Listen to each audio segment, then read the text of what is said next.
So over the years, there's been numerous streamers who have blew up on Twitch and have reached a quote-unquote superstar status of life. We've seen streamers like AdinRoss and Kai Cenat reach this level of streaming in a relatively short time, and they've paved the way for numerous other creators to reach these heights as well. And there's a new streamer on the rise who I personally think is going to be able to reach this level in a relatively short time as well.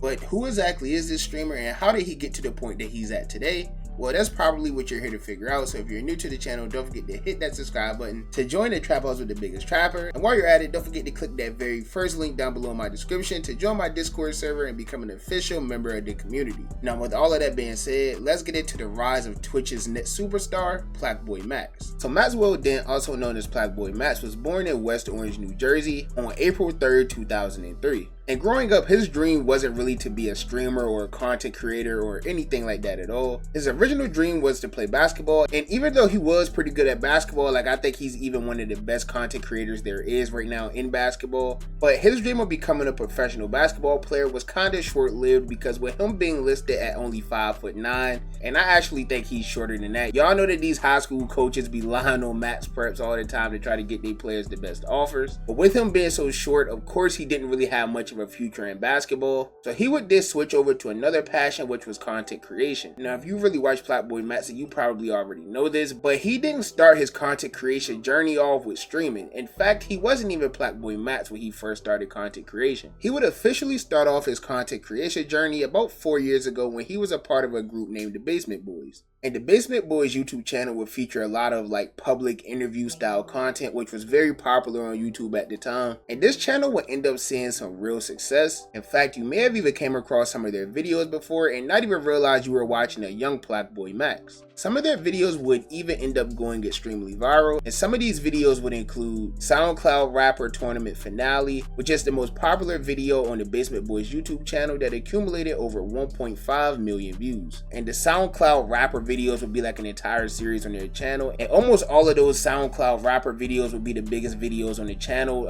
I think out of the 4 videos they have with 1 million views, 3 of them are videos about SoundCloud rappers. And the Basement Boys would continue uploading on this channel for about 2 years straight, and in the process of doing this, they managed to hit over 100,000 subscribers. And this would actually be how PlaqueBoyMax got the name PlaqueBoyMax, because as you all probably know, when you hit 100,000 subscribers on YouTube, you get this silver play button. And Max stated since he was the one doing most of the work on the channel, he was the one that ended up receiving the plaque. Although I think you could get like multiple plaques for people in the group, but that's besides the point. And once he finally came up with his name, that's when he would officially begin his journey. And he would put out a tweet back on April 22nd of 2021 that would show all of his stats across all platforms of social media, and this tweet is kind of surreal to look back on now. And after 3 years of pure grind and dedication, his numbers are up super crazy from 2021. In fact, he now has over 870,000 followers on Twitch, including an additional 17,000 subscribers, and I think he's currently ranked in the top 30 of active subscribers on Twitch. So that basically means he's now one of the biggest streamers on the entire Twitch platform. And it's crazy to think about because at the time he made the tweet, he only had 9 followers. If you have a dream and you want to chase it, bro, but you're afraid to start, just start, because look at where Max was 3 years ago compared to where he is now. But how exactly did Max even get to this point? Well, you see, when he first started about 3 years ago, his entire content would just be desktop that consisted of reactions and maybe a little bit of gaming here and there. Like I think he would do like reacted to the my viewers this and that videos, and those videos would end up going extremely viral for him, which led to a little bit of growth. But I think Max's career will really start to take off when he started doing more streams revolving around music.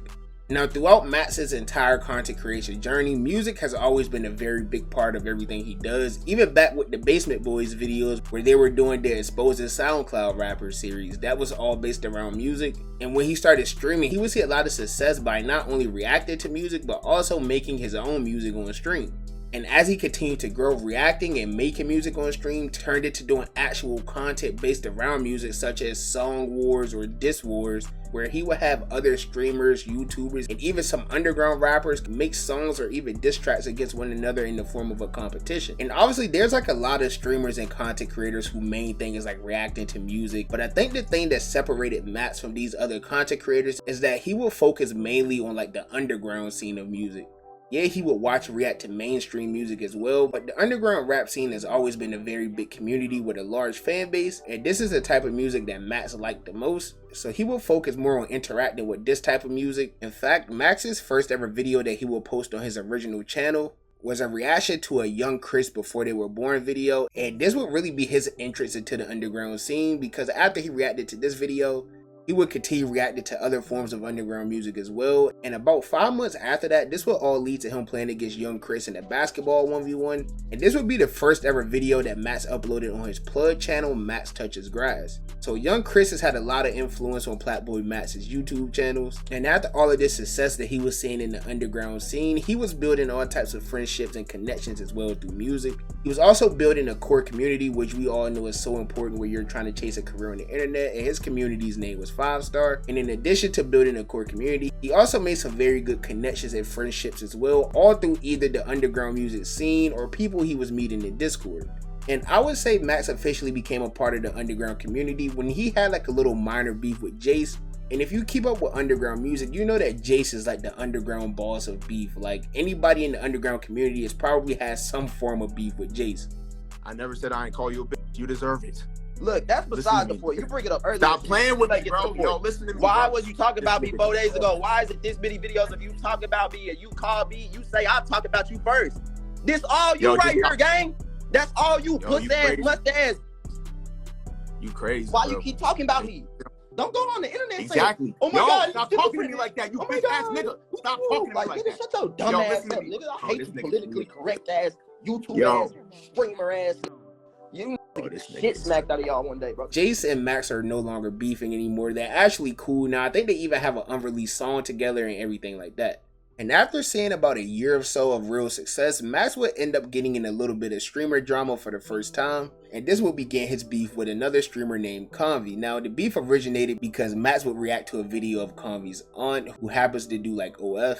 And during this reaction, I guess he was saying some things that Convy didn't like at all. And this would eventually lead to a beef because Max had ended up getting banned on Twitch shortly after this reaction. And after finding out the news of Max being banned, Convy would then get up and start dancing and celebrating the ban of PlaqueBoyMax. And this was a moment that I think would really take Max's career to the next level because he was already very popular at this time. But after this moment, everything would completely change for Max because he would return with a song called Man of Steel 2.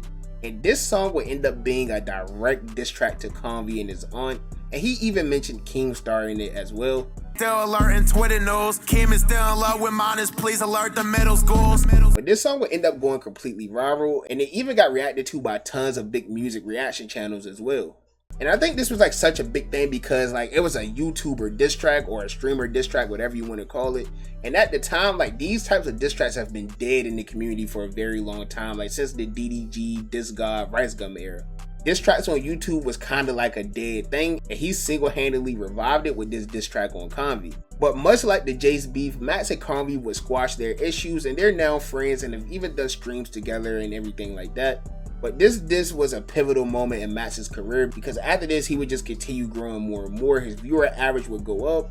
And all of this would lead to Max joining the biggest esports organization in the world, FaZe Clan. Now, I've already did enough videos talking about the new FaZe, so if you're interested in that entire process and journey of that, you could go watch those videos, but this video is going to stay dedicated to PlaqueBoyMax. So after joining FaZe Clan, he announced that he was going to do 100 days straight of nothing but streams, and he's currently on like day 57, day 58, something like that. But during these 50 plus days that Max has been streaming, he's broke a lot of milestones, and now he's currently one of the top streamers on the entire Twitch platform. From viral freestyles with another streamer named Sketch, to even engineering one of the most popular underground songs that there is right now live on stream. This song was made by an underground rap artist by the name of LaserDim700. He's another underground artist that's built another connection with Max. I think he appeared on one of Max's Song Wars.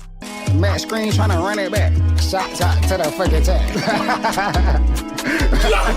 Yo, I swear to God, that shit the best shit I heard all night. No troll.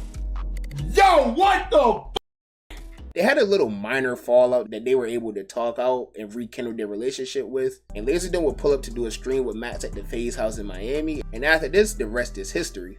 Max hit the blunt 2 times. Now he hella high. I ain't gonna lie, I peer pressured him just a little.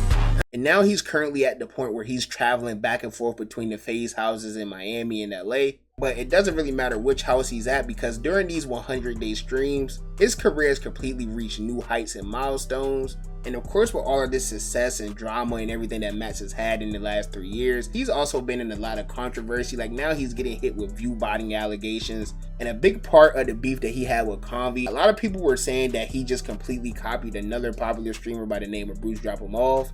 But recently in one of Max's streams, he was having a chill stream where he was just talking to another FaZe member, Your Rage, and he would reveal that his actual inspiration for streaming was AdinRoss. Yo, never believe me when I say this, but Adin was my biggest inspiration, bro. Really? Yes, bro. Adin's the reason I started streaming.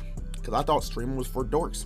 I thought it was lame as I thought you're going to play games. I never, ever had Twitch. Ever. And then he did a stream with Lil TJ, and I'm like, hold on, you can do other besides just gaming on here. That's tough. And then I realized, and I'm like, wow, bro, I want to do this. Now, regardless of all the controversy or who inspired him to stream or who did this or who did that, there's no denying the fact that Max has grinded hard for the last 3 years to get to where he was at and make a name for himself in the entire streaming industry. And to think he's already seen this much success is truly only the beginning for Max, because he's growing more and more each and every day. He still has about 40 more days left of his 100 days of streaming, so I'm sure he'll continue creating a lot of viral moments and memories for him and his community. And needless to say, I think 5-Star and his family are extremely proud of Max and everything he's done so far. And I think we can officially say that FaZe Clan made a great decision in picking up PlaqueBoyMax. But that's just my opinion on the whole situation. You guys know that the only opinion I really care about is you guys' opinion. So comment down below what you think about PlaqueBoyMax. And if you've been watching Max at all, let me know what your favorite moment from his 100 days of streaming has been so far. And with all of that being said, if you're new to the channel, don't forget to hit that subscribe button to join me on my journey to 2,000 subscribers. And while you're at it, don't forget to give me a thumbs up if you enjoyed the video. If you didn't, be sure to give me a thumbs down. Any feedback is good feedback to me. And as always, I appreciate all of the love and support. And I'll catch you boys and girls in the next banger, man. Bye. Have a beautiful time.